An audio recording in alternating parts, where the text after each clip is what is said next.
الشفاء للصدور وشفيعنا يوم النشور. آياته تروي المدى وصفاته نبع الهدى.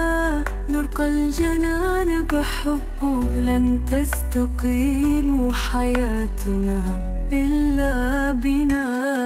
هو القرآن والفرقان إليه تنصت الأكوان وفيه تعبر الآذان. هو القرآن ضياء يملأ آفاقه ونور يبعث الأشواق وفيه محاسن الأخلاق. هو القرآن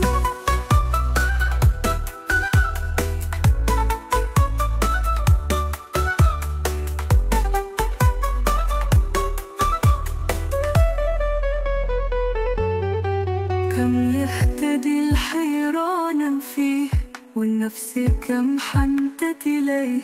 يعلو لا يعلى عليه هي ترت الآية ونعيش تحت ظلاله. ننسى الهموم بقربه لن تستقيم حياتنا إلا بنا. هو القرآن والفرقان إليه تنصت الأكوان وفيه تعبر الآذان. هو القرآن